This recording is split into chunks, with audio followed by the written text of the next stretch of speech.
Good evening friends. Catla fish gravy curry కావాల్సినటువంటి పదార్థాలు: 1.5 kg fish, oil, chilli powder, onion paste, dry coconut paste, chopped onion, salt, turmeric powder, ginger garlic paste, పచ్చిమిరపకాయలు, green chillies, చింతపండు రసం, కరివేపాకు, కొత్తిమీర.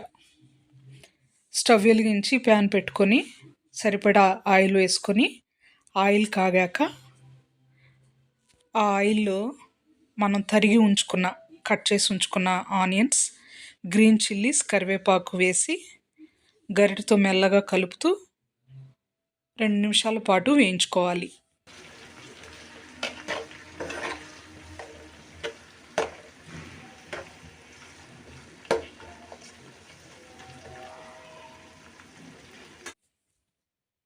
అవి వేగాక చిటికెడు పసుపు వేయాలి. మరలా ఒకసారి గరిటె సహాయంతో కలపాలి.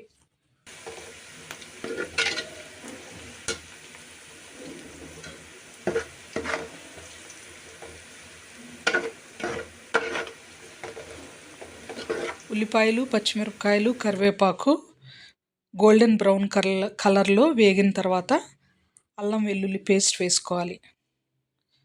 ఒక మీడియం సైజ్ అల్లం ముక్క, 2 వెల్లుల్లిపాయలని తీసుకొని మెత్తని పేస్ట్ లాగా మిక్సీలో వేసుకోవాలండి.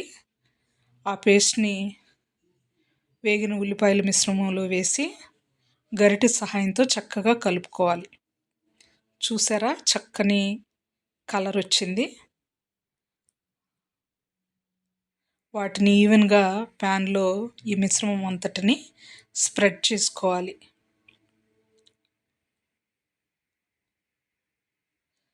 అల్లం వెల్లుల్లి పేస్ట్ వేగిన తర్వాత ఇక్కడ ఉల్లిపాయ పేస్ట్ వేస్తున్నాను. ఆనియన్ పేస్ట్ వేసాను.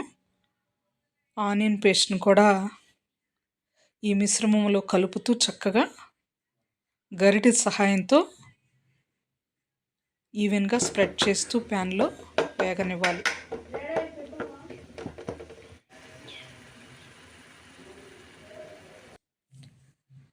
మిశ్రమం అంతా వేగిన తర్వాత శుభ్రంగా కడిగి పెట్టుకున్నటువంటి చేప ముక్కల్ని చక్కగా సర్దుకోవాలి. ప్యాన్లో ఒకదాని పక్కన ఒకటి పేర్చుకొని సరిపడినంత ఉప్పు, చిటికెడు పసుపు, సరిపడా కారం వేసి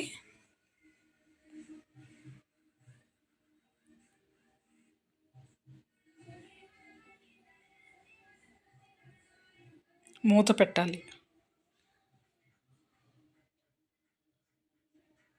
2 నిమిషాల తర్వాత ఒకసారి చెక్ చేసుకోవాలి. 2 నిమిషాలు అయిపోయిన తర్వాత కడాయిని ఇలా షేక్ చేసి పెట్టుకోవాలి. అప్పుడు కారం అన్ని ముక్కలకి పడుతుంది. తర్వాత తగినంత చింతపండుని ఈ ముక్కల్లో వేసుకోవాలి. 1.5 కిలోల చేప ముక్కలకి 50 గ్రాముల చింతపండు నేను ఇక్కడ తీసుకున్నాను. చింతపండు పోసిన తర్వాత గరిటె సహాయంతో ముక్కలన్నిటినీ కడాయిలో చక్కగా సర్దుకోవాలి. అవి ఏమాత్రం విరిగిపోకుండా, నలిగిపోకుండా.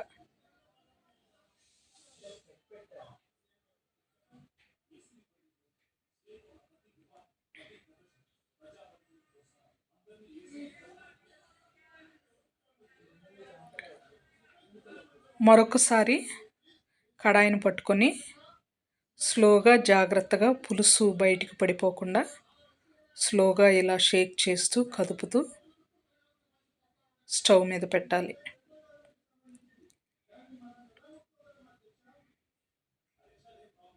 ఎక్కడైనా కారం కనబడితే ఆ పులుసును తీసి ఆ కారం మీద వేసినట్లయితే ఆ కారం అనేది పులుసులోకి జారిపోతుంది.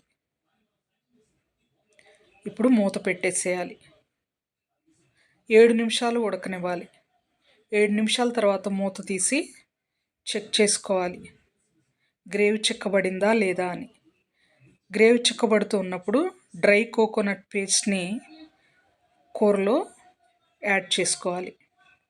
ఇక్కడ నేను ఒక కంప్లీట్ డ్రై కోకోనట్ చిప్పను తీసుకున్నాను.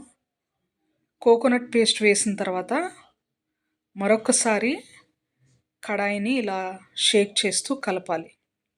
ఇలా చేయడం వల్ల పులుసు, స్పైసెస్, కారం, ఉప్పు అన్నీ కూడా సమంగా ముక్కలకు పడతాయి. తర్వాత కొద్దిసేపు ఉడకనివ్వాలి. చివరిగా కొత్తిమీరను యాడ్ చేసుకోవాలి.